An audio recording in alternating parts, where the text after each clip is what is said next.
Il est 10 heures à Abidjan. Madame, Monsieur, bonjour et bienvenue dans ce flash d'information. La réunion hebdomadaire des membres du gouvernement aura lieu ce matin, comme tous les mercredis. Il sera question évidemment de l'amélioration des conditions de vie des Ivoiriens et nous vous en ferons écho dans nos prochaines éditions. Les premières dames de Côte d'Ivoire et de Centrafrique soutiennent la lutte contre l'infertilité. Dominique Ouattara et Brigitte Touadéra ont ouvert hier les travaux du 3e colloque Merck Africa Luminary, une rencontre autour de la prévention de l'infertilité, du diabète, mais également du cancer. Pour Dominique Ouattara, la prévention est une étape primordiale pour gagner la lutte. Et notez que 350 personnes, des professionnels donc de la santé, participent à ce colloque. Nous y reviendrons à 13 h. Mais avant, on s'intéresse aux activités de l'ONG Save the Children, qui est engagée pour le respect des droits des enfants. Elle vient donc de lancer une campagne mondiale de sensibilisation dénommée « Aucun enfant oublié ». C'est une action pour accompagner l'État ivoirien dans sa politique de l'école obligatoire. Aucun enfant oublié est l'engagement pris par l'ONG Save the Children à travers la campagne mondiale qui préserve le droit des enfants. Cette ONG veut contribuer au respect des droits des enfants vulnérables dans le monde. La Côte d'Ivoire n'est pas épargnée par cette campagne de sensibilisation pour la protection des enfants.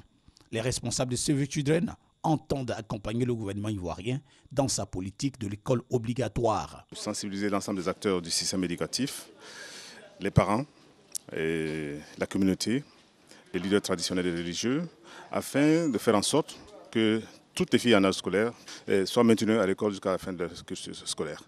Éliminer toutes les barrières qui empêchent les enfants d'aller à l'école, notamment la jeune fille, est le défi que souhaitent relever les organisateurs.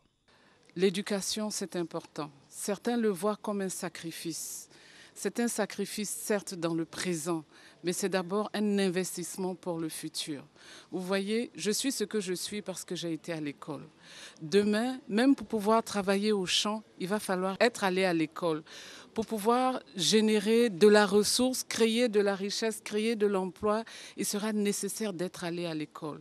Et les filles sont un élément important pour que ce pays puisse arriver à l'émergence.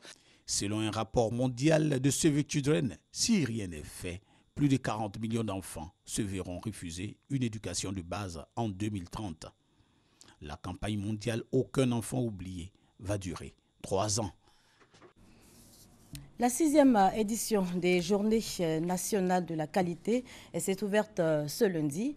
L'objectif, c'est d'apporter des réponses aux questions liées à la certification, des questions que se posent souvent les entreprises et le grand public.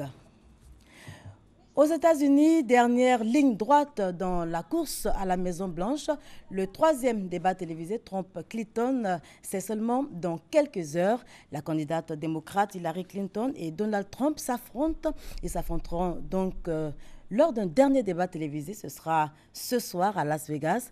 Et les sondages leur prêtent 7 points d'écart, un fossé qui semble impossible à combler à 3 semaines de l'élection. Et c'est en faveur de Clinton.